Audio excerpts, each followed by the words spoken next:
Vamos a comenzar la clase de hoy. Esta es la segunda parte de la clase de diseño de experimentos. Ya, son las PPT que ustedes ya tienen, que les envié para la clase pasada. Básicamente vamos a partir desde donde quedamos en la clase anterior. Ya, o sea, que pueden ir siguiéndola ustedes, pueden hacer sus anotaciones ahí. Ya.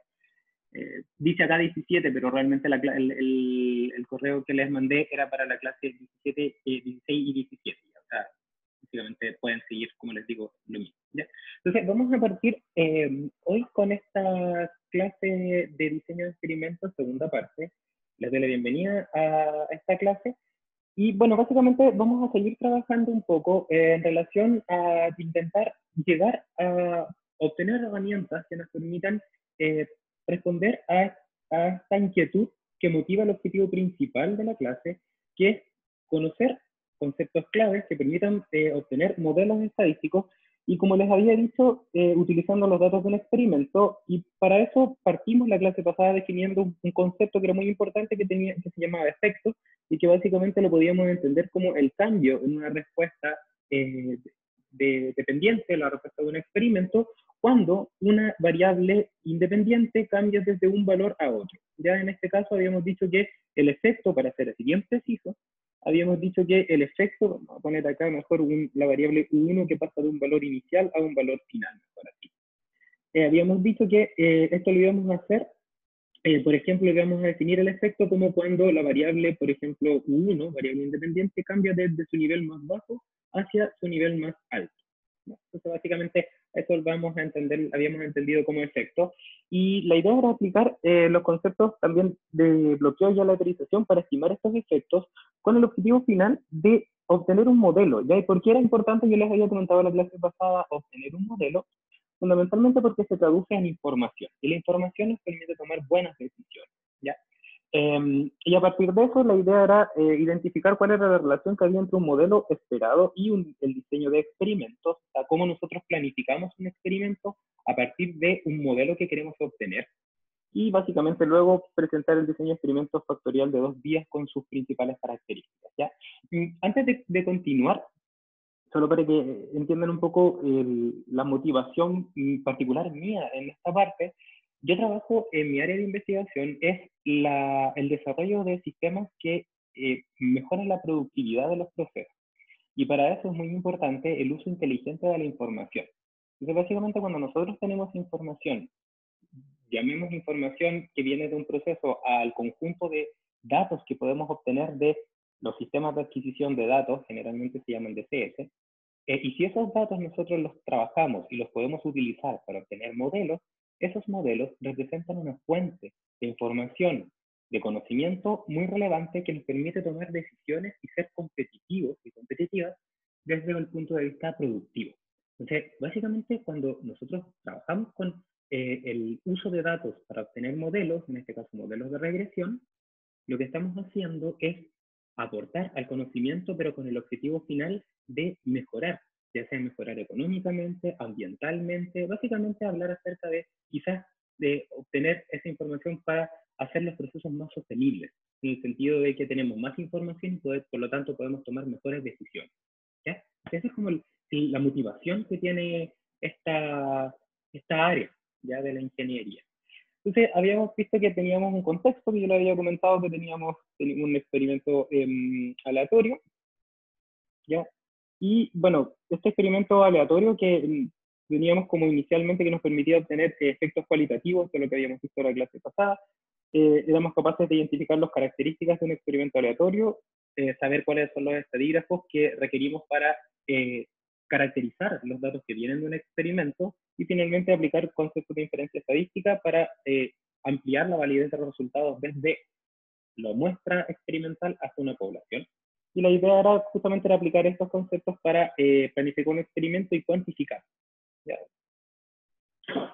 Entonces, estábamos trabajando con un ejemplo y ese ejemplo correspondía a este, este ejemplo correspondía a un experimento que queríamos hacer para identificar cuál era la relación, cuál era el efecto que tenían ciertas variables independientes que le llamamos factores respecto a una respuesta de un experimento o variable dependiente. En este caso en particular, nos interesaba evaluar cómo influía en el rendimiento de una reacción que se producía en un reactor batch. ¿Se acuerdan que habíamos dicho que podíamos definirla así, por ejemplo, una reacción de una reactante para dar un producto determinado?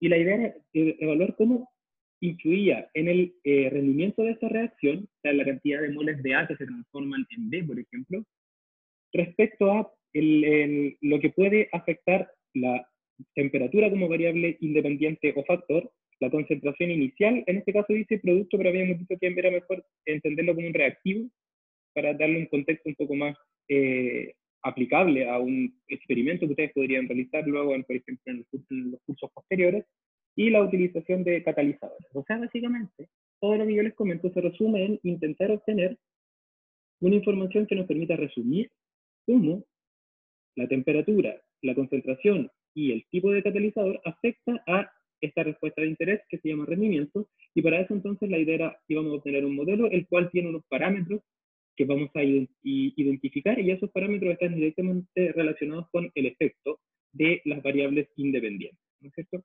Entonces, para eso yo les comentaba que el objetivo del diseño de experimentos era intentar obtener o plantear mejor puntos experimentales, planificar entonces cómo poner acá. Por ejemplo, que esta tabla representa un conjunto de corridas experimentales. Entonces, la idea era ser capaces de planificar un experimento que nos indique cuál es el valor de la temperatura, de la concentración y del tipo de catalizador que vamos a utilizar para cada una de las corridas experimentales. Corrida experimental 1, 2, corrida experimental 3, hasta la corrida experimental, por ejemplo, N, ¿no? N mayúscula, o cualquier letra que represente básicamente el número de experimentos que hay. Ya, si se fijan en esta tabla, lo que hay es que cada fila representa un experimento que hay que implementar en un sistema experimental, en este caso el reactor batch, y para cada corrida experimental tenemos que definir cuál es el valor de la temperatura que vamos a utilizar, el valor de la concentración y el valor del tipo de catalizador que vamos a implementar. Entonces, básicamente el diseño de experimentos trata de eso, de dilucidar esas dudas. ¿Cuál es el valor que van a obtener cada una de las variables en cada una de las corridas experimentales? Y esta tabla luego se completa con la salida de mi experimento, o sea, los resultados experimentales, los cuales me permitirían obtener, por ejemplo, el rendimiento de la corrida experimental C1, el rendimiento de la corrida experimental C2, hasta la última corrida experimental. Y a partir de este info, a partir de entonces esta planificación experimental y del resultado de los experimentos, la idea entonces es llegar a obtener ese modelo que nos va a permitir entonces sintetizar la información que está disponible en esta tabla de datos, transformándola en un modelo, el cual, como les comentaba, al final es fuente de información para ser capaces de producir de una manera más eficiente, más sostenible. Y la idea del diseño experimental, y en particular del que vamos a ver, que es el diseño factorial, es planificar estos experimentos de una manera inteligente en el sentido de obtener la mayor cantidad de información, y aquí dice de los efectos de las variables en estudio y de su interacción, algo súper relevante, con el menor número de corridas experimentales. O sea, básicamente la técnica nos indica aumentar, maximizar la información, minimizando el número de corridas experimentales, lo que lo podemos traducir en dinero o en recursos que tengo que asignar para obtener esa información. Básicamente aquí está el cuadro que representa la ventaja de trabajar con un diseño experimental bien planificado. Mayor información, menores costos de implementación, ¿ya? Y básicamente, como les comentaba, ¿por qué es relevante esto? Aparte, por supuesto, de la información que podemos recibir de un experimento, también es relevante porque cuando nosotros planificamos una experimentación, lo que hacemos es destinar tiempo, destinar recursos, ¿ya? Destinar horas hombres, destinar materias primas para obtener esa información. Entonces, muchas industrias que trabajan con procesos intentan hacer esto, pero lo intentan hacer de una manera subóptima. O sea, básicamente intentan obtener una información que puede ser relevante, pero a costa de quizás muchas corridas experimentales, lo que implica que aumentamos ese indicador. ¿Ya? Entonces, básicamente, la idea es comprender cómo podemos evitar eso que pasa. ¿Ya? Y para que les quede la idea, aquí existe como como ley, si quieren, que rige la mayoría de los sistemas, donde si yo quiero obtener más información de algo, necesito entonces utilizar más recursos. O sea, estos dos objetivos, mayor información y menor costo, son contrapuestos. Entonces existe un equilibrio. ¿Ya? Y la idea entonces con el diseño factorial llegar a ese equilibrio. ¿Ya? Mayor información implica que tengo que agregar mayores recursos, entonces la idea es obtener ese trade-off que hay. Entonces, para eso yo les decía que debiésemos obtener un modelo, y ese modelo, la clase pasada les comentaba que se podía clasificar, muchas formas de clasificarlo, es una sola que yo les voy a dar, dependiendo si es que el modelo que describe su sistema experimental está basado solo en leyes físicas, que en este caso lo llamamos modelo fenomenológico. La otra opción es que el modelo esté solo basado en datos, que es un modelo de regresión, que de hecho es el que vamos a trabajar nosotros en este curso, ahora y más adelante también. Y luego tenemos este enfoque híbrido, donde básicamente la idea es utilizar las ventajas que tienen los modelos de leyes físicas, que son buenos porque están sustentados en información que es siempre cierta, las leyes de conservación, pero carecen de la capacidad de predecir bien porque son generales. Y en cambio, los modelos de regresión son muy buenos para predecir dentro de la región experimental en la cual fueron obtenidos, pero son muy malos para generalizar, porque no siguen reglas físicas.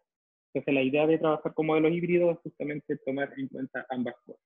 Esto, con un compañero de ustedes, Felipe Moreno, nosotros trabajamos justamente en la unión de esos dos mundos para la optimización de sistemas productivos. Y básicamente cuando nosotros hablamos de un modelo de regresión, que es el modelo basado en datos, lo primero que tenemos que tener claro es que tenemos que definir cómo es el modelo. ¿Ya? Entonces, esto que dice acá, definir la estructura del modelo, implica fundamentalmente preguntarse si es que el modelo que va a describir los datos, fíjense, va a describir, me tengo que poner antes de obtener los datos porque la idea es planificar un experimento de acuerdo a un modelo que yo postulo, ¿ya? Entonces, que va a definir los datos, debe tener una determinada estructura, ¿ya? ¿Y a qué me refiero con estructura? Fundamentalmente decir, por ejemplo, mira, yo postulo que el modelo es, voy a poner acá y igual a, y voy a poner varias posibilidades. Por ejemplo, la exponencial de un parámetro beta 0, beta 1, por ejemplo, por 1 multiplicado por beta 0. Ah, es un modelo exponencial. No, no es un modelo exponencial, sino que es un modelo logarítmico. Ok. No es un modelo logarítmico, sino que es un modelo polinomial. Ok. Entonces, básicamente, la primera pregunta que tendríamos que responder para luego plantear el experimento que me permite obtener la mayor información y con esa información obtener estos modelos que describen luego los datos experimentales de una manera adecuada, es dilucidar esta pregunta. ¿Cuál de estos modelos es el que va a describir mis datos? Y esa pregunta es muy, muy, muy difícil de obtener porque depende del proceso. Si estamos trabajando, por ejemplo, con el cultivo de unos microorganismos, por ejemplo, de una levadura, imagínense ustedes, para la producción de un determinado, para luego utilizarla para producir cerveza. Entonces, esa función de, por ejemplo, la concentración de células, a poner acá la concentración del, no es sustrato, sino que, perdón, es de la biomasa, de los microorganismos, vamos a poner acá, es básicamente algo como esto. Yo esperaría obtener algo como esa forma. Entonces yo sé de antemano que para este caso, para el crecimiento microbiano, yo esperaría obtener un modelo de crecimiento que tiene una fase creciente y luego una fase lag, que se llama. Y hay modelos especiales para eso.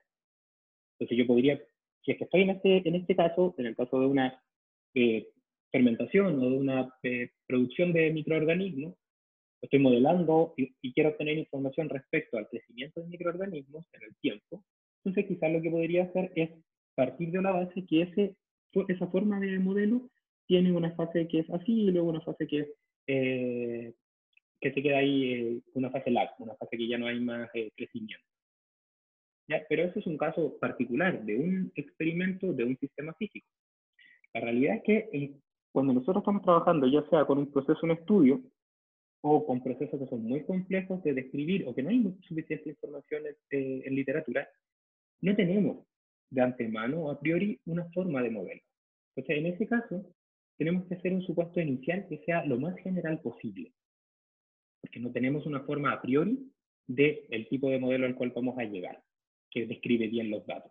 Entonces, como no lo tenemos, tenemos que hacer, como les decía, un supuesto que sea bien general, y entonces nosotros decíamos si es que esta gráfica que está acá representa lo que yo espero obtener al final de mi experimentación, o sea, cuando yo ya encuentro toda la descripción de mi sistema experimental para un rango muy elevado, muy grande de condiciones experimentales, imagínense que es un rango muy grande de condiciones experimentales, variables independientes y la variable dependiente, entonces yo esperaría obtener algo como eso en el sentido de que existe una zona donde se maximiza o minimiza, dependiendo si es que quiero aumentar o disminuir dentro de la optimización, mi respuesta de interés, y muchos otros lugares donde no se obtiene esa condición, donde la verdad es que no existe esta cima, sino que más bien son como especies de planos que unidos, y a eso si le agregamos una zona donde existe una especie como de campana,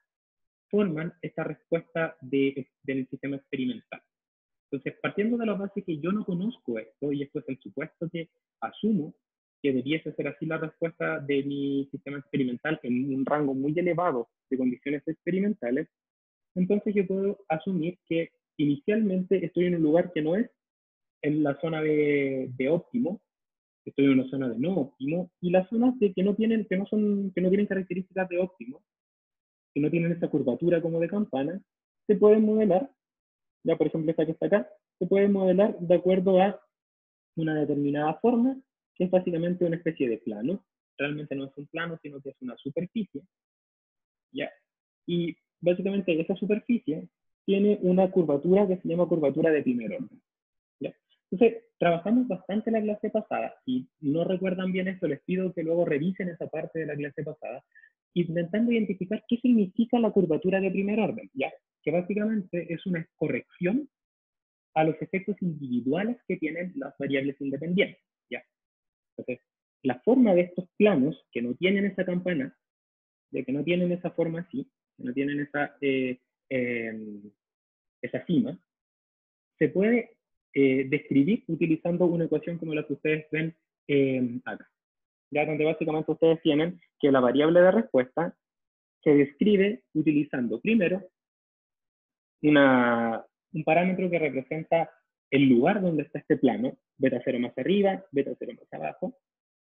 Luego, el efecto que tiene por sí solo la variable independiente U1, ya que representa básicamente cómo cambia mi respuesta cuando cambia la variable Y, asumiendo que la variable, cómo cambia la respuesta cuando cambia la variable U1, asumiendo que la variable U2 no tiene efecto en ese cambio. Luego tenemos el parámetro beta 2, que es lo mismo, pero en este caso representa la tasa de cambio de la respuesta de interés cuando se modifica la variable independiente U2, asumiendo que la variable U1 no tiene incidencia en esa tasa de cambio. Y finalmente este término que está acá, que es súper relevante, y como les digo, si tienen dudas pueden volver a revisar la parte donde estuvimos viendo en la interpretación geométrica de esto. Este término que está acá, que se conoce como interacción binaria, y que básicamente se puede entender como a una corrección a los efectos individuales de U1 y U2, ¿ya?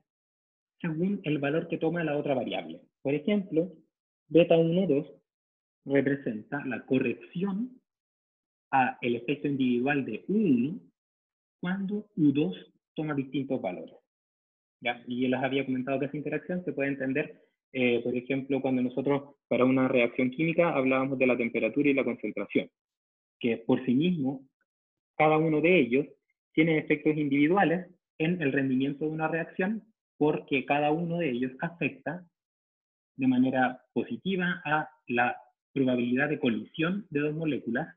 Recordamos que estábamos con A y A para producir B. Entonces, a mayor temperatura las moléculas se mueven más. Entonces, el efecto de la temperatura por sí solo sería el relacionado con ese movimiento de las moléculas. Luego, a mayor concentración solamente, existe mayor probabilidad de que colisionen las moléculas para producir la reacción química. Entonces, también ese sería el efecto que hay relacionado con la concentración de manera individual. Pero luego, ese efecto se puede potenciar si es que a mayor concentración yo le agrego una mayor temperatura. Ya, ese sería el efecto sinérgico. Ya, ese existe. Entonces, aquí estamos. Entonces, y el modelo este que tiene una interacción binaria se puede generalizar para varias dimensiones. Ya acá hay un ejemplo para 2 dimensiones, para un U1 y un U2. Pero si nosotros estamos trabajando, por ejemplo, con un sistema experimental de una dimensión, ¿ya? Solamente de una, entonces ese modelo de esta superficie se ve como una línea recta. ¿Por qué como una línea recta? Porque no hay interacciones con otras variables, porque solamente hay una variable. Y tiene esa forma. Tiene un intercepto, perdón, y una pendiente. ¿Cuántos parámetros yo tengo que estimar de este modelo que yo obtendría con datos? 2. El beta 0 y el beta 1. Como tengo que estimar 2 parámetros, requiero al menos 2 puntos experimentales mínimos. ¿Por qué? Porque si ustedes hacen una experimentación para una dimensión solamente, ¿ya? Hacen una experimentación y entonces acá vamos a tener el valor de U1, vamos a tener por ejemplo U1 low y U1 up, 2 experimentos, y obtienen los resultados, ya que van a estar dados por Y1 e Y2. ¿Ya? Entonces, para obtener los parámetros de beta 0 y beta 1 que representan la curva, la línea que une esos 2 puntos experimentales, ¿ya? Lo que yo tendría que hacer es resolver un sistema de ecuaciones. Así, I1 es igual a beta 0 más beta 1 por 1 low, y 2 es igual a beta 0 más beta 1 por 1a. Hay un sistema de ecuaciones que tiene 2 incógnitas. ¿Cuáles son las incógnitas? Beta 0 y beta 1, porque quiero obtener los parámetros de este modelo. Entonces tengo un sistema de 2 por 2, puedo resolver el sistema de ecuaciones y entonces necesito al menos 2 puntos experimentales para obtener esos 2 parámetros.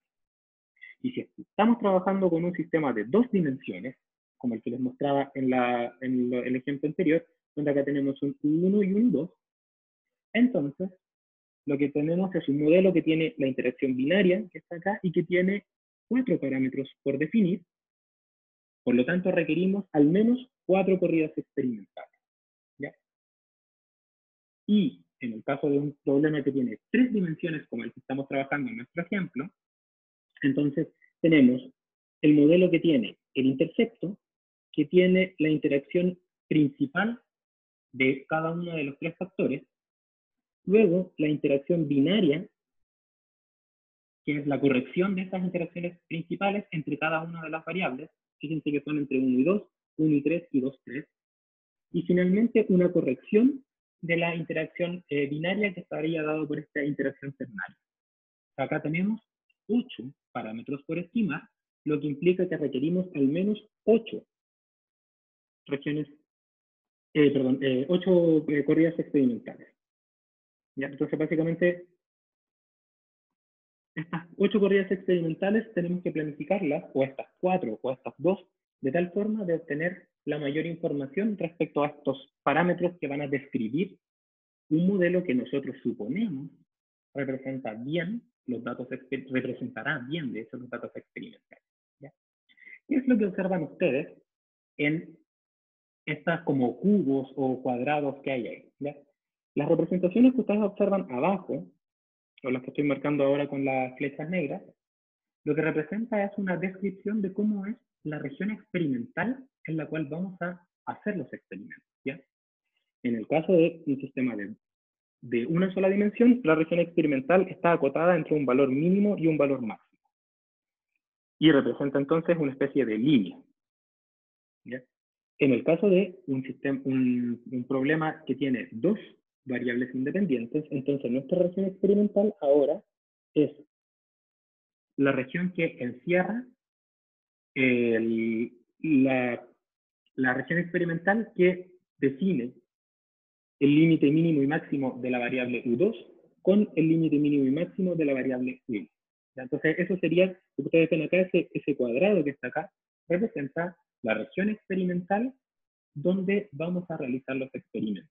Y cada una de estas pelotitas que está acá representa las aristas de esta región experimental, o sea, los límites, los límites de la región experimental.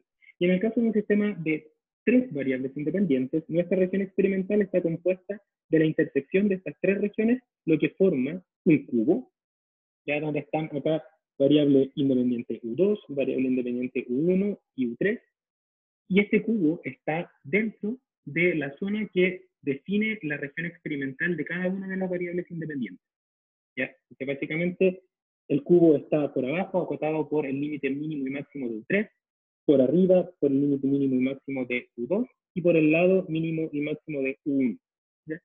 Y cada una de esas pelotitas nuevamente representa los límites, las aristas de esta región experimental, donde están los extremos, donde se intersectan los extremos de cada una de las variables independientes.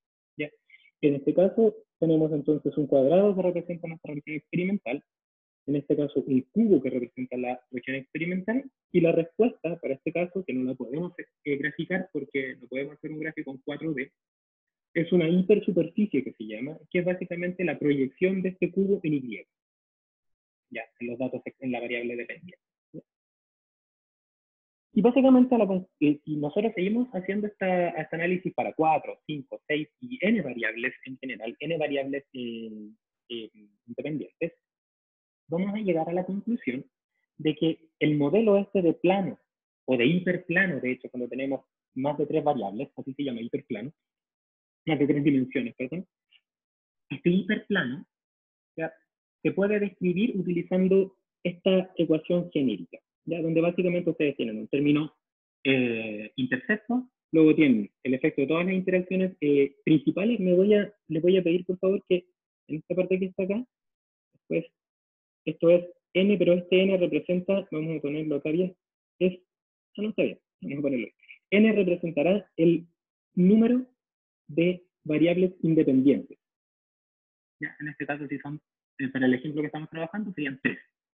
Entonces tenemos 3 efectos principales, luego tenemos las interacciones binarias, luego tenemos las interacciones ternarias, y así podemos seguir de 4 componentes, 5, etc.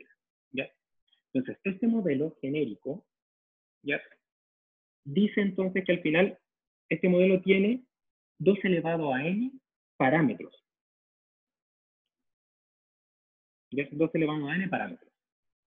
Si en el caso, teníamos en el caso de una variable, teníamos 2 parámetros, 2 variables tenemos 4, 3 variables tenemos 8, si tuviésemos 4 variables tendríamos 16 parámetros y así sucesivamente. ¿Ya? Y como tenemos ese número de parámetros, requerimos realizar al menos ese número de corridas experimentales, 2 elevado a n. ¿Ya? Entonces, el diseño experimental factorial, ya de 2 vías, tiene un número de corridas experimentales igual al número de parámetros, que es igual a su vez a 2 elevado a n. Siendo 2, luego lo vamos a relacionar con el número de niveles para realizar la experimentación, y siendo n el número de variables independientes. ¿Ya? O sea, ¿a qué se refiere este número de niveles y número de factores? Lo vamos a ver de inmediato. ¿Ya? Pero quédense con esta idea finalmente de que para un modelo de este tipo, como el que ustedes están observando, que tiene una curvatura de primer orden, requerimos entonces 2 elevado a n experimentos. ¿Ya? Entonces nuestra tabla que vamos a utilizar para llegar finalmente después a la experimentación, que yo la había planificado acá, en este caso en particular, para nuestro ejemplo, va a tener 8 corridas experimentales, porque tengo 3 factores. Tengo 3 variables independientes, por lo tanto requiero realizar al menos 8 corridas experimentales. ¿Ya? Y la pregunta es, ya que definimos cuál es el número de corridas experimentales que vamos a realizar, ¿cuáles son los valores que deben tener las variables independientes en esas 8 corridas experimentales? ¿Ya? Entonces, para eso,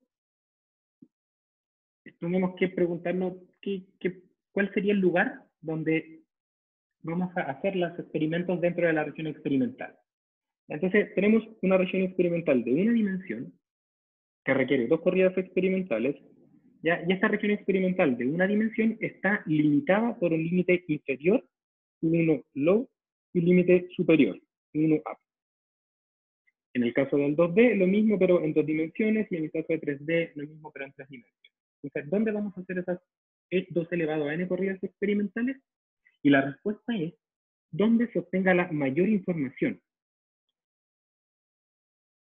¿Y por qué la respuesta es esa? Porque recuerden que nosotros queremos diseñar un experimento con el mínimo número, que represente la mínima cantidad de recursos, lo que es lo mismo, la mínima cantidad de experimentos. En este caso ya llegamos a la conclusión de que son 2 elevado a n experimentos como mínimo.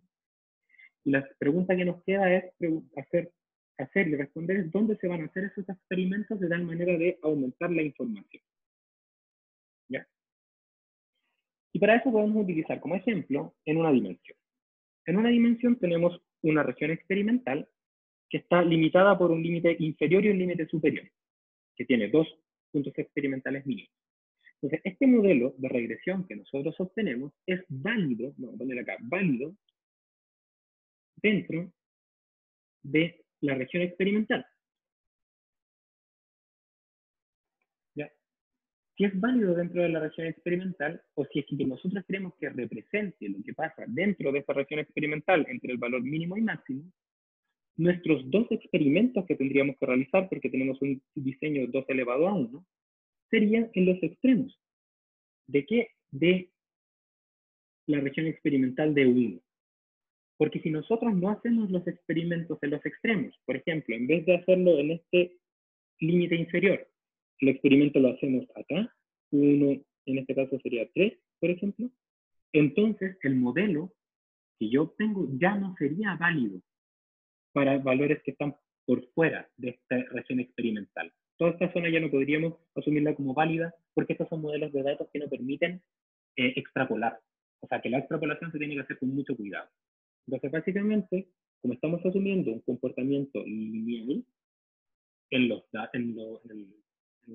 modelo que vamos a obtener, que tiene una curvatura de primer orden, la idea entonces es trabajar con los experimentos en los extremos de la región experimental para que el modelo que obtengamos represente a la totalidad de los casos dentro de la región experimental. ¿Ya? Entonces, básicamente, si estamos trabajando para distintas posibilidades de regiones experimentales, básicamente diremos que para un experimento de una variable, o sea, 2 elevado a 1, los 2 experimentos mínimos que hay que hacer es en el límite mínimo y en el límite máximo de la variable independiente. Si es que estamos trabajando en un experimento de 2, U1 y un U2, entonces los 4 experimentos que vamos a realizar van a ser en las combinaciones de los mínimos y máximos de estas variables independientes. Y si uno de 3 dimensiones, sería las 8 combinaciones de mínimos y máximos que me entrega la región experimental. Y en el caso de un experimento de 4 variables independientes, serían las 16 aristas de ese hipercubo que se generaría. ¿Ya? O sea, perdón, no son aristas, son vértices. Los vértices de esta región experimental. ¿Ya? Entonces, al final, para llegar a estos experimentos, ya que vamos a implementar, que ya sabemos que van a ser dentro de la región experimental y por lo tanto vamos a hacerlos en los extremos de la región experimental de las variables independientes, vamos a hacer una etapa previa que lo que vamos a intentar hacer es adimensionalizar o normalizar.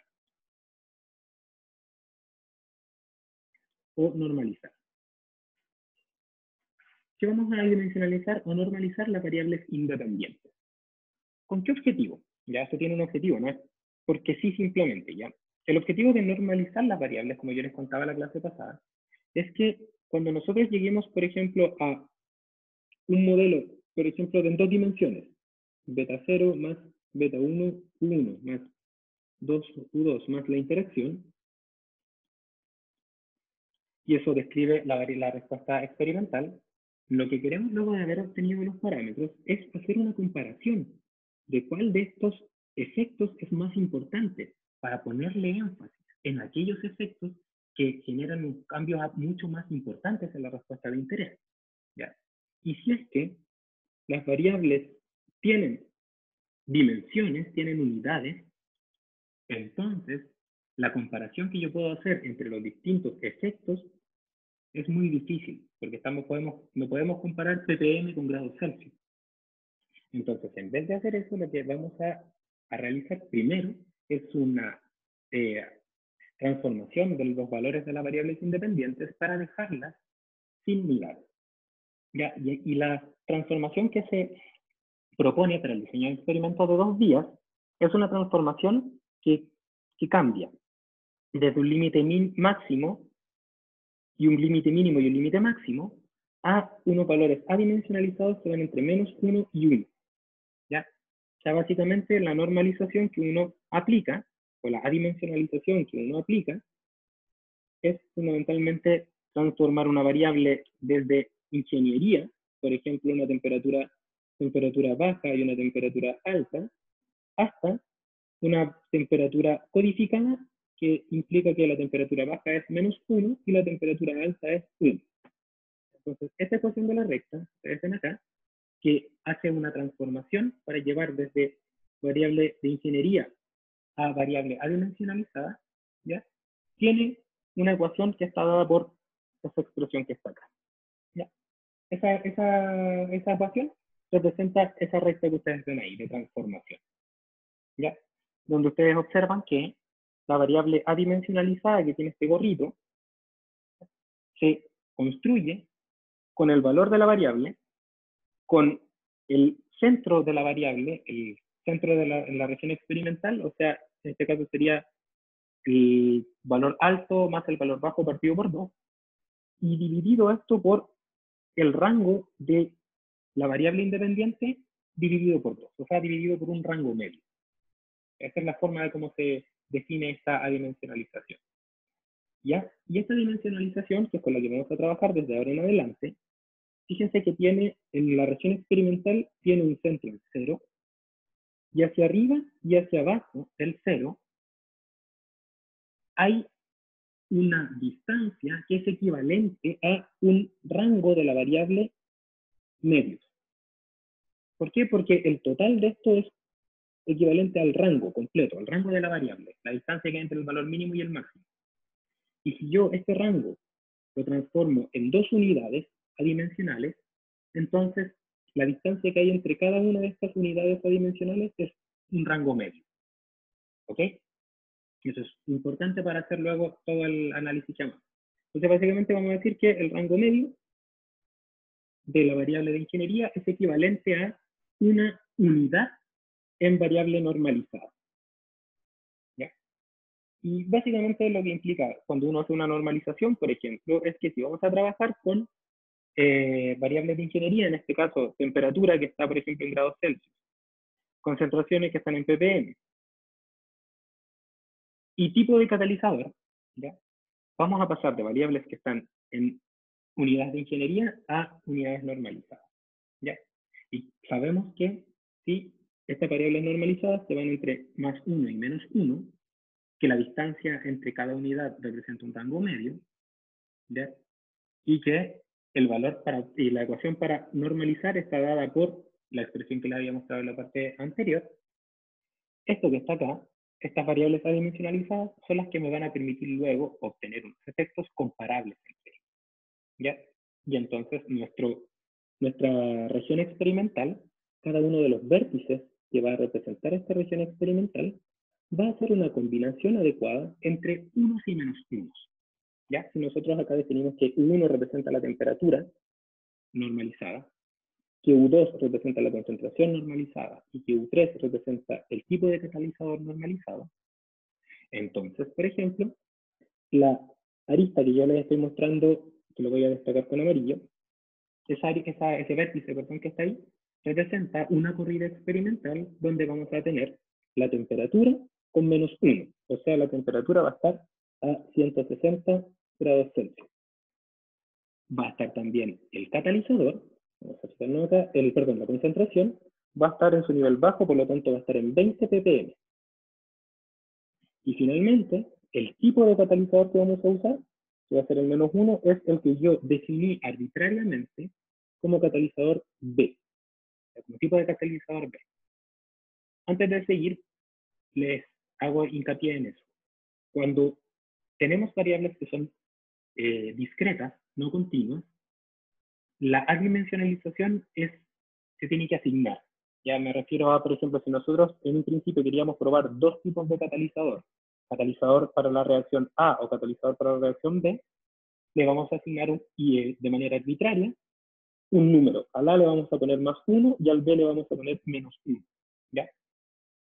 ¿Okay? Entonces, ahí estaría una corrida experimental que tendríamos que realizar, que en variables de ingeniería sería temperatura mínima, concentración mínima y tipo de catalizador B, y en variable dimensionalizada sería -1, -1 y -1. Y en el otro vértice, todo lo opuesto del vértice, estaría otra corrida experimental que sería a 180 grados Celsius, a 40 ppm y con un tipo de catalizador A. Y las combinaciones que ustedes ven entre medio serían, bueno, todas las distintas posibilidades que aparecen. Y ahí está lo mismo que les estoy contando de manera geométrica con la reacción experimental, ahora pasada a esta tabla que representan las corridas experimentales que vamos a realizar. ¿Ya? Entonces, ¿qué muestra esta tabla? Como les había contado, cada fila representa el número de corrida experimental 1, 2, 3, 4, hasta la 8. ¿Por qué hasta la 8? Porque tenemos 2 elevado a 3 parámetros, por lo tanto requerimos 2 elevado a 3 corridas experimentales. Pues, ahí está. Y cada corrida experimental representa un vértice de este cubo que representa la región experimental, los límites de la región experimental en las variables independientes. Entonces, si observan, las mismas corridas experimentales, por ejemplo, la 1 sería esta. Esta sería esa corrida experimental, que son todos los valores en sus límites inferiores. Y la corrida experimental 8 sería todos los valores en sus límites superiores. Y por supuesto, todo el resto de ellas representan los otros vértices que están representados de manera gráfica.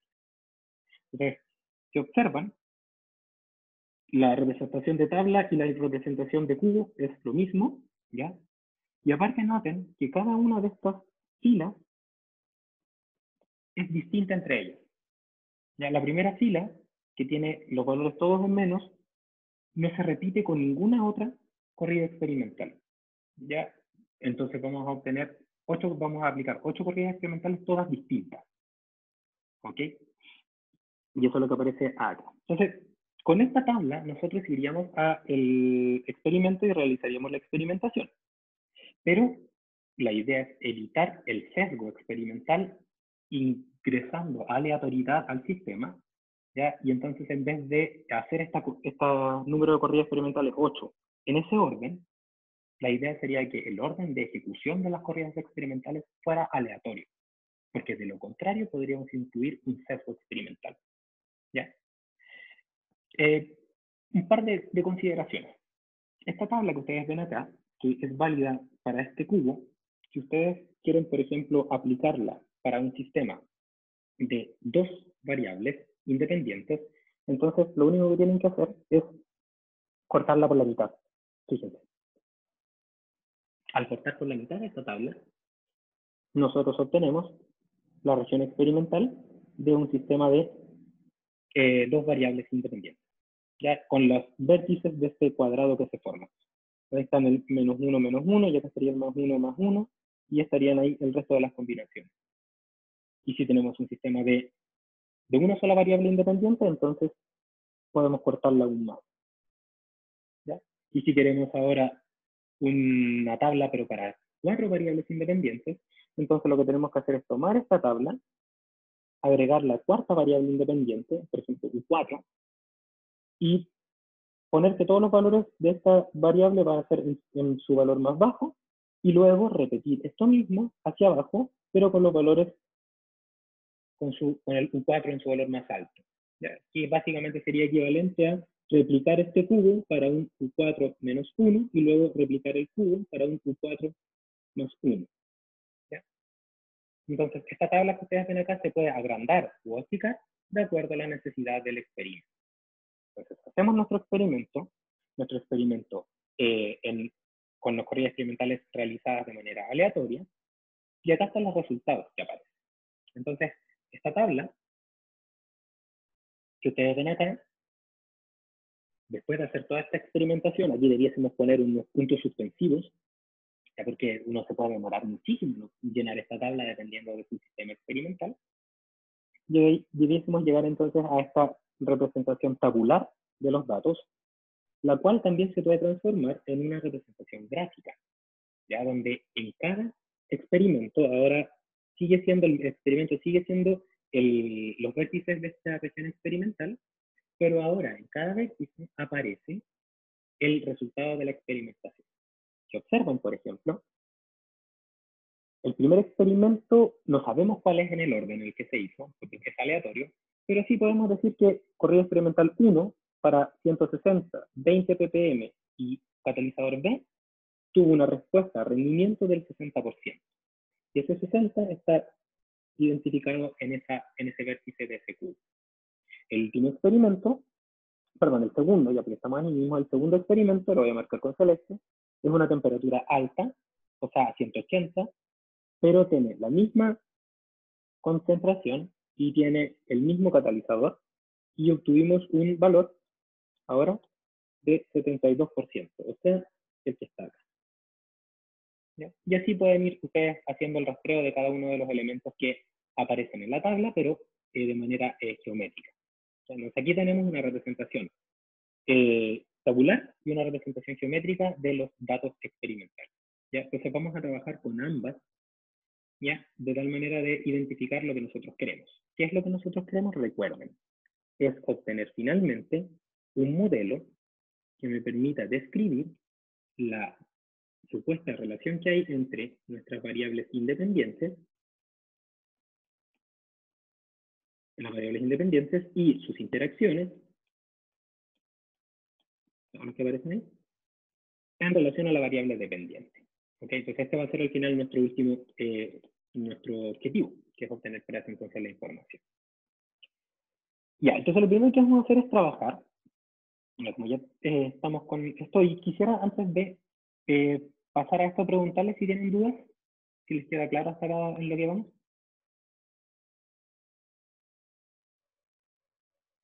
¿No? Ya.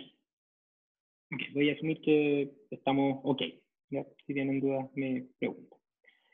Entonces, vamos a partir con la identificación en orden de cómo afectaría la temperatura. Vamos a ponerle acá que la temperatura es 1, es equivalente a la temperatura corrido, en relación al rendimiento.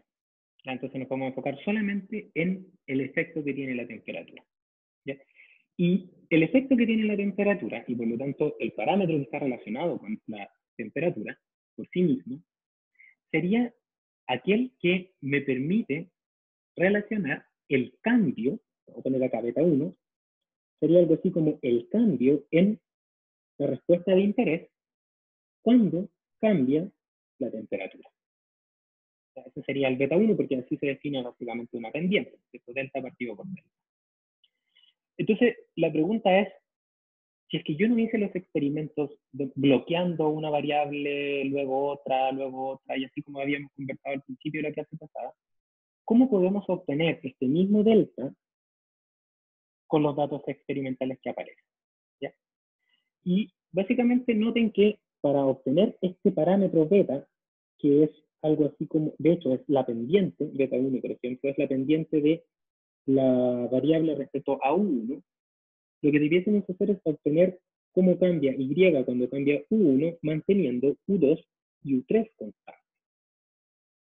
Porque esa es básicamente equivalente a, vamos a poner acá un, se parece a, porque probablemente no es igual, se parece a un DI, a una parcial de Y respecto a U1, que es básicamente la pendiente en varias dimensiones, una parcial. ¿Ya? Entonces tenemos que obtener ese delta partido por delta, pero asumiendo entonces que cuando yo hice esto, todo se mantuvo constante, U2 y U3. ¿Ya? Y claro, lo que observamos es que ninguna variable, ninguna corrida experimental se hizo manteniendo constante todas y cambiando solamente la temperatura. ¿Por qué? Porque todas las corridas experimentales se hicieron con distintas condiciones. Se hizo variando todo. Pero esta variación tiene una forma inteligente de plantearse. Porque si ahora, si ustedes observan la tabla primero, ¿ya? Y ustedes notan la información que hay en la corrida experimental 1 y la corrida experimental 2, podrán observar que entre la corrida experimental 1 y la corrida experimental 2, la respuesta varió desde 60 hasta 72. O sea, tenemos un delta Y que es igual, en este caso, a 12. Porque fue un salto que se hizo en la respuesta desde 60 hasta 72. Y este cambio, que es de valor 12, se produjo cuando el catalizador se mantuvo constante, la concentración se mantuvo constante y varió la temperatura.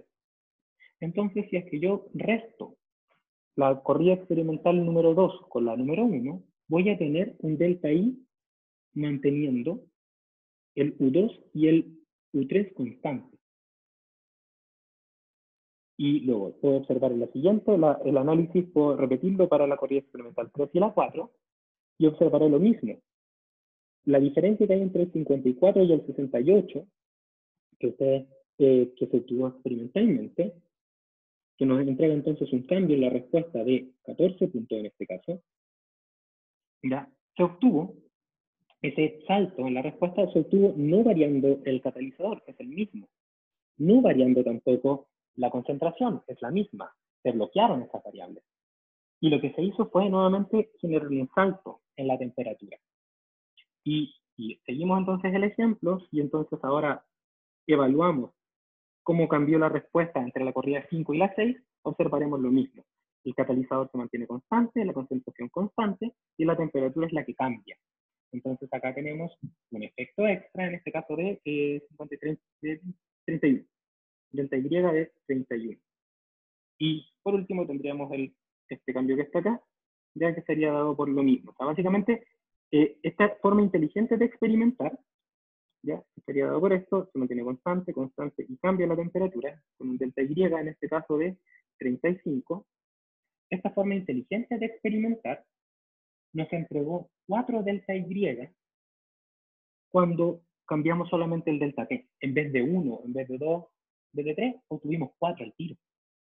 Entonces, básicamente, nosotros podríamos de acá identificar, bueno, después les voy a mostrar cómo se ve geométricamente, podríamos decir que si es que lo que yo requiero es obtener el beta 1, ya, el cual se puede representar como delta Y partido por delta U1, manteniendo U2 y U3 fijo, entonces eso sería igual a un delta Y representativo partido por el delta U1, que como les había comentado en la lámina anterior, esto es igual a 2. ¿Por qué a 2? Porque son 2 unidades en la región adimensional, está utilizando variables adimensionales. ¿Ya? Y ese valor delta Y promedio, ¿por qué promedio? Porque tengo 4. Entonces tengo que elegir el que sea más representativo, que sería el promedio de los 4. Sería entonces 12 más 14 más 31 más 35 partido por 4, porque tengo 4 deltas. Y entonces aquí obtendríamos que el delta Y promedio sería igual a 23. No sé si es 23 o 23,5 por ahí. Probablemente después lo vamos a revisar con calma. ¿Ya? ¿Y eso qué implica entonces? Que, fíjense, ojo, el efecto de la temperatura sobre la respuesta es de 23. ¿Qué significa eso? Que en promedio la respuesta cambia en 23%, porque esto está en porcentaje, cuando la temperatura pasa de su límite, pasamos de T-low a T-up. ¿Ya? Entonces, este efecto que está acá, que sería el promedio de estos 4 cambios, representa el valor más representativo del cambio esperado en la respuesta cuando solo cambia la temperatura. ¿Por qué cuando solo cambia la temperatura? Porque fue obtenido manteniendo constante todas las otras variables. ¿Ya? Y lo que ustedes observan en la parte derecha de la tabla, yo voy a borrar un momento este delta porque igual después están también. Lo que ustedes observan en la tabla, en la parte derecha de la tabla, al otro lado, es lo mismo, pero ahora identificándolo desde un punto de vista geométrico. ¿Ya? Lo que implica entonces que este cambio que ustedes observan acá entre 60 y 72 está dado manteniendo constante el U2, manteniendo constante el U3 y solamente cambiando la temperatura desde un valor mínimo a un valor máximo. Y luego el del 54 al 68 es lo mismo. O sea, todas las flechas que yo puedo dibujar de izquierda a derecha representan posibles, representan delta Y que representan el efecto individual de T. Ya que es realmente lo que ustedes pueden observar acá. Ustedes tienen lo mismo que les estoy contando. Entonces tenemos 4 cambios porque tenemos 4 aristas que representan de izquierda a derecha el cambio en la respuesta cuando cambia la temperatura. ¿Y por qué? Porque si observan, cuando yo me muevo de izquierda a derecha, no me muevo hacia arriba, ni tampoco hacia abajo, ni tampoco hacia el fondo, por lo tanto se mantienen constantes U2 y U3, y entonces tengo 4 cambios que están ahí. ¿Ya? Y como tengo 4 cambios, ya aquí también es súper interesante, fíjense que estos 4 cambios que se obtuvieron, por ejemplo, entre el 60 y el 72, lo podemos transformar en una especie de comparación de 2 tratamientos. Pareado, de hecho. ¿Por qué pareado? Porque para una concentración y catalizador fijo, por ejemplo, -1 y -1, cambiamos de T -1 a +1 y obtuvimos un delta Y de 12. O sea, esto es equivalente como a la diferencia que ustedes hicieron en la primera parte. Diferencia de la variable dependiente cuando tenemos 2 tratamientos para cada una de las corrientes experimentales para una comparación pareada. Entonces, podemos hacer acá un análisis pareado para identificar el valor de, de esto para inferir, que es básicamente lo relevante. ¿Ya? Y claro, cuando hacemos este análisis, primero, vamos a obtener un delta Y, perdón, que es igual a 23, que implica que la respuesta cambió en promedio un 23% cuando cambió la temperatura, manteniendo, fíjense, siempre la temperatura, el resto de las variables constantes, que es equivalente a mantener, por ejemplo, a los evaluadores constantes, en el caso del certamen que se resolvieron. Y entonces, con esa info, con este efecto, nosotros ya seríamos capaces de obtener el parámetro beta T, el de la temperatura, porque tenemos el efecto esperado promedio de la respuesta. Entonces, para eso, podemos tomar estos datos que están acá, ¿ya? Graficarlos, acá están 60, aquí está el 72, por ahí está. Y entonces podríamos identificar que esta pendiente es básicamente el cambio promedio dividido por el cambio en la respuesta de interés, y eso sería equivalente al beta de la temperatura, que sería entonces 23 partido por 2. ¿Por qué partido por 2? Porque, recuerden, la distancia que hay entre el -1 y 1 son 2 unidades. ¿Ok? Y entonces ahí tendríamos el beta T. ¿Y cómo obtendríamos el beta 0? Bueno, el beta 0 lo obtendríamos obteniendo el intercepto, y como esto es un modelo que es lineal, ya hay una línea que une los puntos, este intercepto se puede obtener como la sumatoria de las respuestas partido por n, el número de experimentos, el número de corridas experimentales. Porque básicamente, al ser un sistema experimental lineal, básicamente yo puedo sacar un promedio acá, y el promedio que voy a obtener entre esos dos valores sería este que está en el centro, en el intercepto. ¿Ya? Y de esa forma tendríamos los parámetros de la temperatura y el intercepto. Y si queremos obtener los parámetros ahora de la concentración, se hace exactamente lo mismo. Ya se identifica en este cubo cuáles son los cambios que se producen solamente por efecto de la concentración. En este caso, el eje de la concentración es un eje horizontal, perdón, vertical, y entonces los cambios serían hacia arriba. desde el valor mínimo al valor máximo, porque es un delta. Y a partir de eso lo podríamos entonces identificar, que tendríamos de nuevo 4 cambios. O sea, el efecto de la concentración sería equivalente a promediar cada uno de los cambios que hoy obtenimos. ¿Ya? Que serían estos 4, que serían desde 60 a 54, o sea, tendríamos un efecto negativo de menos 6, desde 52 a 45, menos 7, desde 83 a 80, menos 3, y desde 72 a 68, menos 4. ¿Ok? Y entonces el efecto que tendríamos sería similar al que les había comentado en el otro caso. Tenemos entonces 4 cambios, podemos hacer un análisis pareado, o análisis similar al pareado, básicamente nos indicaría que en promedio el efecto de C es de menos 5 en promedio. ¿Qué quiere decir eso? Que la respuesta cambia en promedio menos 5 cuando concentración pasa de concentración baja a concentración alta. Y eso significa, si nos olvidamos ahora de la temperatura y el tipo de catalizador, y hacemos un gráfico solamente con los valores de las concentraciones en su nivel mínimo y máximo, tendríamos una pendiente como esta, cuyo valor sería en este caso menos 5 partido por 2. ¿Por qué menos 5 partido por 2? Porque sería delta Y promedio partido por delta U2, que en el caso de las variables adimensionales tiene 2 unidades adimensionales. Y tendríamos entonces el beta C. Y el beta 0 sería el mismo, porque sigue siendo la sumatoria de los Y partido por el número de Y, que es el promedio de todos los datos. ¿Ya? Y si lo hacemos con K, va a ser lo mismo, pero ahora hacia el fondo. ¿Cómo cambia la respuesta? Cuando cambia el tipo de catalizador, manteniendo el resto de las cosas constantes. ¿Ok? Entonces, con toda esta info, y nuevamente hacemos lo mismo y obtenemos entonces esta representación de los datos. Y aquí tenemos entonces el efecto de K, que sería el promedio de estos cambios, delta Y promedio. ¿Ya? Y con esto entonces podemos construir un modelo lineal, ya que hasta ahora tenemos el beta 0, el beta de T, el beta de la concentración y el beta de K, ¿ya? Que representan cambios en variables adimensionales,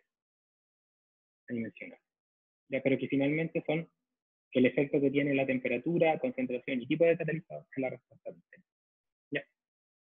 Y la característica, los modelos que son lineales, ¿ya? Los modelos como los que estamos trabajando nosotros, que se llaman modelos lineales, tienen una gracia, ¿ya? Y esa gracia es que tienen efectos que son aditivos. O sea, cada efecto individual se puede sumar y representa entonces un efecto en común, ¿ya? Les pido por favor que me esperen un segundo porque necesito deshabilitar mi micrófono. ¿Me escuchan?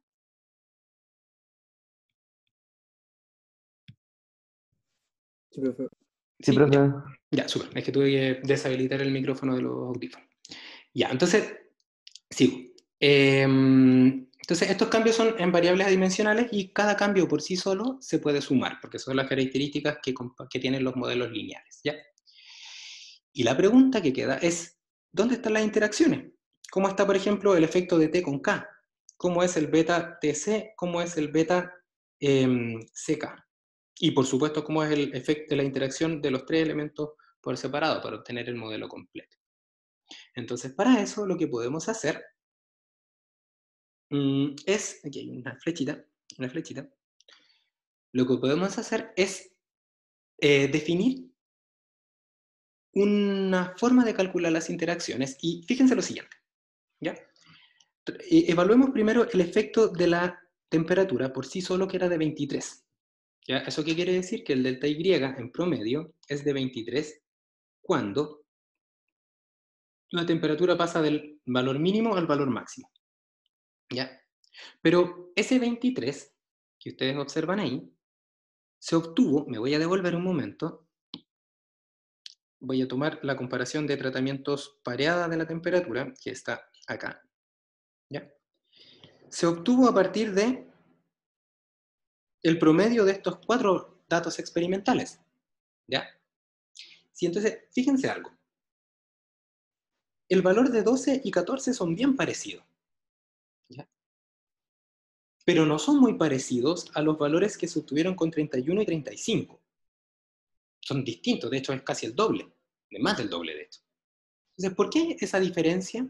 ¿Por qué existe esa diferencia entre efectos que tenían del orden de 12 a efectos que tenían del orden de 30?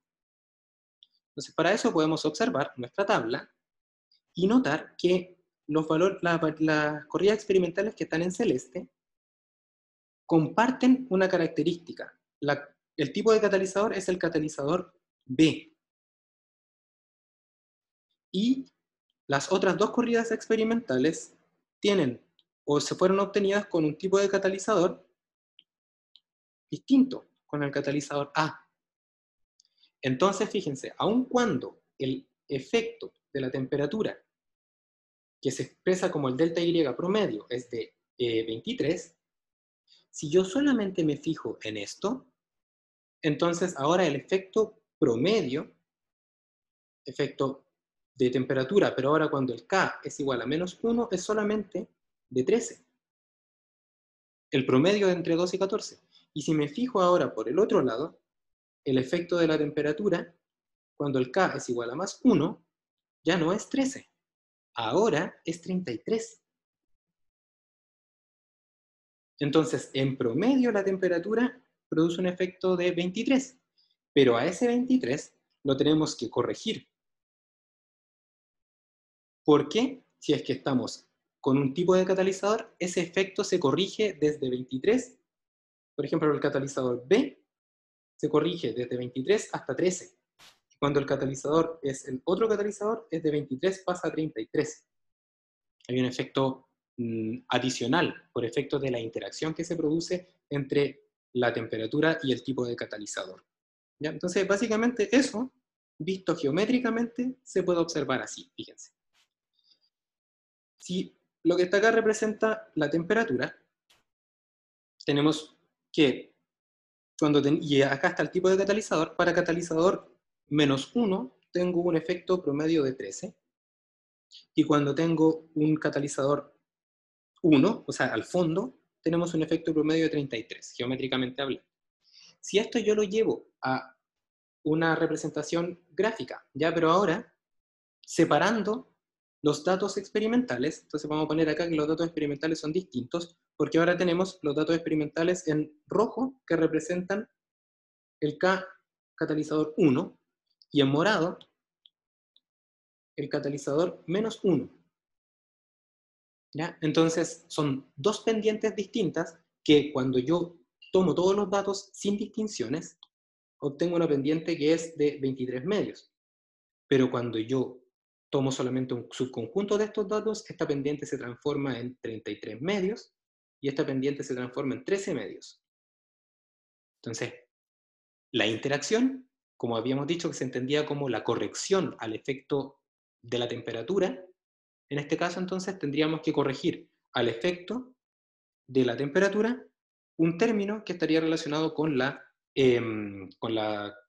interacción con el catalizador, y entonces pasaríamos de 23 hasta 33 para el K igual 1, o a 13 para el K igual menos 1. ¿Ya? Y entonces el efecto de temperatura con K sería equivalente a una corrección de 10 puntos. Si es que el K es positivo, entonces suma 10 puntos al 23, y si es que el K es negativo, resta 10 puntos al 23, quedando entonces en ese valor final. Dicho entonces desde el punto de vista de ecuaciones ahora, ¿ya? La interacción se podría expresar así, con un 10 medios en este caso, porque lo estamos trabajando ahora con parámetros, y recuerden que la relación que hay entre el parámetro y el efecto es el efecto partido por 2, porque es el delta I partido por delta U, ¿ya? Y el efecto es solamente el delta I. Y básicamente tendríamos de esa forma la adición del efecto, de la interacción binaria entre la temperatura y el tipo de catalizador, ¿vale? Y si lo quieren ver ahora geométricamente, ¿qué significa el efecto? Entonces, lo que debiésemos hacer es definir una variable auxiliar. Y esa variable auxiliar sería la variable auxiliar U4, que sería fundamentalmente la multiplicación de T y K. ¿Ya? Entonces, si observamos en este cubo, el efecto de U4 ya sería el cambio promedio esperado en la respuesta, para poder calcularlo, cuando U4 pasa de -1 a +1 manteniendo las otras variables constantes. En este caso solamente U2. ¿Por qué no se puede mantener U1 y U3 constante? Porque se define como la multiplicación de U1 y U3, el valor de U4. Entonces, ¿qué observamos? Si se fijan ahora en esta región experimental, en negro están los valores de U4 positivo. Fíjense. U4 había dicho que era la multiplicación de 1 y U3, entonces tengo U1 menos 1, U3 menos 1, entonces el valor 60 se obtuvo con el U4 en positivo. Y en el caso de el U4 negativo sería cuando la multiplicación de estos dos términos da un valor negativo. ¿Ok? Y básicamente lo que tendríamos que valorar ahora es qué pasa cuando el U2 se mantiene constante. Y básicamente lo que observarían es que, vamos a pasar a la siguiente, que el efecto de U4 se vería de esta forma.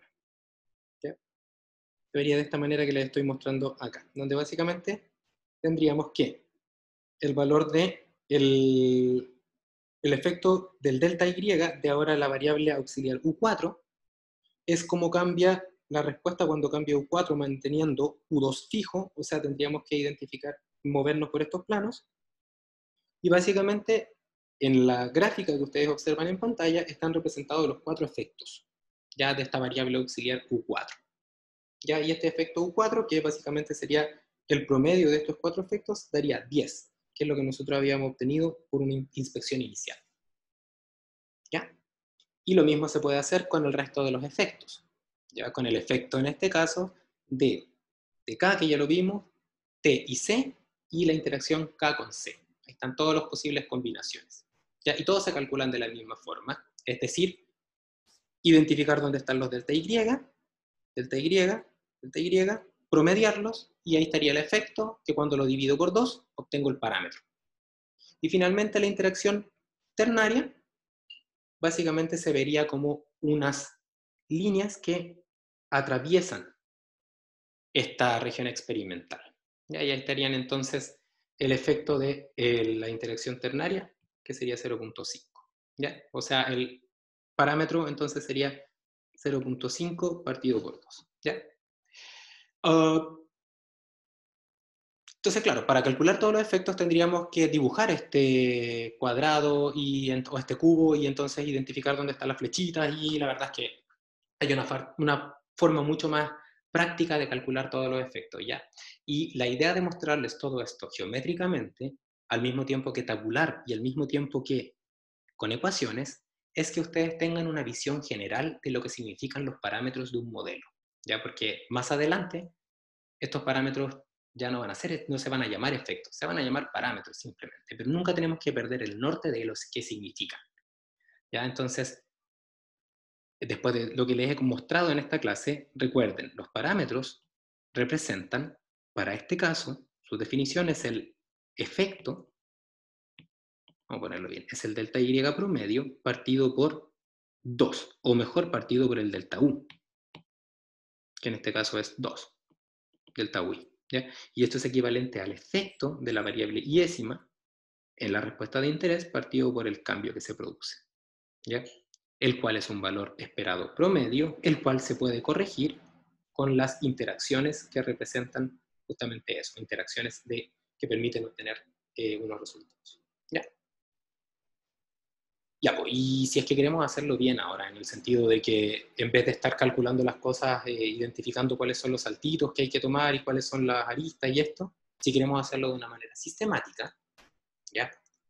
Cada uno de los efectos, tanto individuales, principales o binarios, de dos, o interacciones de 2, de 3 y de n componentes, se tienen que obtener siempre como el promedio de los delta Y, ¿ya? Pero el promedio de los delta Y se obtiene sumando cada uno de estos delta Y y dividiéndolo por el número total de cambios. En este caso, fíjense, tengo un delta Y acá, tengo otro acá, tengo 4 cambios. Están los 4. Y cada uno de esos lo utilizamos sumándolo y luego dividiéndolo por el número de delta Y para obtener el efecto. Entonces, cuando yo sumo algo, cuando yo sumo diferencias, lo que puedo hacer también es asignarle un signo a las respuestas que implique entonces, por ejemplo, el delta Y para este caso sería equivalente a asignarle un signo negativo ahí, y luego si yo sumo el 60, perdón, al revés. Si yo le asigno un signo negativo acá, entonces luego si sumo el 60 con el 72, obtengo el 12, que sería ese efecto que ustedes ven ahí, a la derecha, acá. Y luego si es que yo sumo el menos 54 con el 68, entonces tengo otro delta, ¿ya? Entonces cada uno de esos signos que yo le estoy agregando acá son equivalentes a los signos que tienen los factores en las corridas experimentales. Entonces, si quiero calcular los efectos de, por ejemplo, la temperatura, una manera rápida de hacerlo es tomar los signos del valor de la variable independiente y asignárselo a la respuesta, en este caso sería menos, más, ¿sí? Y luego hacer una suma hacia abajo. Y al hacer esa suma hacia abajo, lo que estamos haciendo es sumar este delta Y más este delta Y, que es básicamente lo que habíamos hecho antes. Y luego el efecto, que sería el promedio de estos delta Y, sería la suma hacia abajo, dividido por el número de cambios que hay, dividido por el número de delta Y. O sea, en este caso, el número de cambios sería 4, porque tenemos 1, 2, 3 y 4 cambios. ¿Ok? Y lo mismo se puede repetir para la concentración, para el tipo de catalizador, y básicamente entonces obtendríamos una tabla de contrastes que se llama, esta se denomina tabla de contrastes, donde lo que hacemos es identificar los signos de cada una de las variables de las interacciones principales, interacciones binarias, interacciones ternarias, y para calcular cada uno de los efectos, lo único que tenemos que hacer es tomar los signos correspondientes, asignárselos a la respuesta de interés, sumar hacia abajo, y luego dividir por el número de cambios, el número de delta Y que hay. Y ahí entonces obtendríamos el efecto de cada uno de los elementos que ahí aparecen. ¿Ya? Y que se vería de esta forma la tabla, ¿ya? Que sería equivalente a tomar esta tabla de contrastes, por ejemplo, el menos, más, menos, más, menos, más, y luego entonces, para calcular el efecto, sería la misma columna de respuestas, pero ahora con los signos correspondientes a la variable independiente con la cual voy a calcular su efecto. ¿Ya?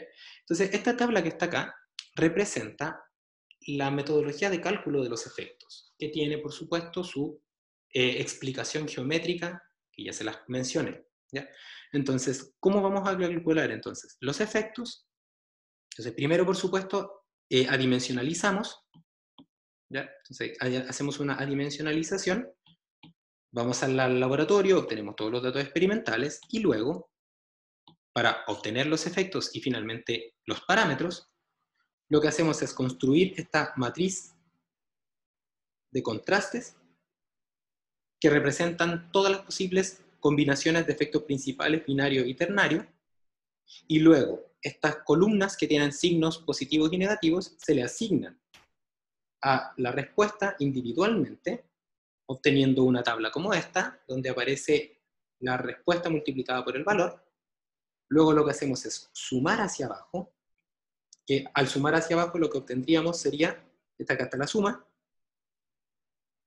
esto representa la sumatoria de los delta Y, luego dividimos de manera adecuada por el número de cambios, en este caso serían 4 cambios, porque hay 4 delta Y, y entonces la división nos entregaría el efecto. O sea, acá estaría entonces, este efecto sería el efecto iésimo, sería el delta, sería la sumatoria del delta Y, sumatoria del delta Y partido por el número de delta Y. En este caso 4. ¿Ya? Y si queremos obtener los parámetros, entonces el efecto Entonces, para obtener los parámetros, beta i sería el efecto i partido por 2. Y ahí tendríamos entonces los parámetros del modelo. Y hay una columna inicial, que es esta que está acá, que representa la columna de las respuestas, la cual, si ustedes suman, yo sumo esto hacia abajo, ¿ya? Lo sumo hacia abajo y luego divido por el número de respuestas que tengo, lo que voy a obtener es la respuesta promedio que representa el beta 0. Entonces ahí tenemos esta tabla que nos permite calcular todos los efectos y finalmente también los parámetros del modelo. Y con eso entonces hemos obtenido y hemos presentado una metodología que entrega un modelo empírico del sistema. Empírico, ¿qué significa? Que es un modelo basado solamente en la evidencia experimental, ¿ya? El cual tiene estos parámetros que están acá, interacciones principales, binarias y ternarias, que se calculan como los parámetros como la suma de los, el promedio, el efecto promedio partido por 2, y el efecto promedio se calcula como el número de deltas sumados dividido por ese valor, o sea, perdón, la sumatoria de los delta y partido por el número de delta y, ese sería el efecto. ¿Ya? Y básicamente, y el beta 0 habíamos dicho que era la sumatoria de los y partido por el número de y. ¿Ya? Y ahí entonces tenemos una metodología para obtener un modelo. Entonces, de acá aparecen muchas preguntas, ya que las vamos a ir respondiendo a lo largo de que vamos avanzando en la materia. ¿Ya? Pero la pregunta que tiene que aparecer de inmediato, que el resumen de los experimentos que acá aparecen es este. ¿Ya? Aquí está el efecto, y acá está el valor del efecto. Y recuerden que beta entonces representaría el parámetro, que aquí estaría el beta 0, acá estaría 23 medios, acá estaría menos 5 medios, menos, o sea, 1,5 medios, y así sucesivamente para los parámetros.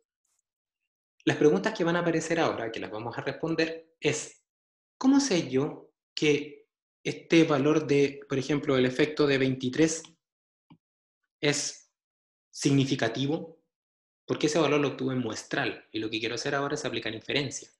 ¿Es siempre 23? ¿O de repente puede ser 21? ¿O de repente puede ser menos 23?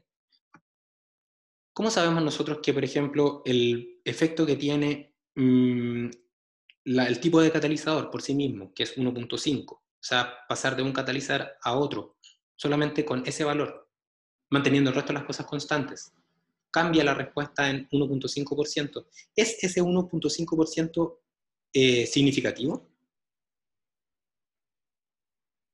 Me refiero a significativo. ¿Es de esperar que yo observe algo, ese 1.5% siempre? ¿O quizás el ruido de las mediciones van a enmascarar este valor de 1.5? Entonces, lo que vamos a intentar responder en la próxima clase es eso. ¿Cómo afecta? Es cierto, realmente marca tendencia este efecto o no marca tendencia. ¿Ya? Entonces, para eso, en la próxima clase vamos a calcular el intervalo de confianza de los efectos y, por añadidura, el intervalo de confianza de los parámetros. ¿Ya? Y vamos a seguir avanzando. ¿Ok? Bueno, y aquí con esto terminamos entonces el cálculo, la segunda parte de la clase de diseño de experimentos. El próximo viernes va a ser la tercera parte. Luego vamos a tener un receso. No obstante lo anterior, los ayudantes les van a subir un material por si quieren revisarlo para la semana de vuelta de las vacaciones docentes. ¿Tienen dudas? ¿Les queda claro? Sí, profe. Sí, profe. Todo claro. Ya, entonces Sí, miren, profe.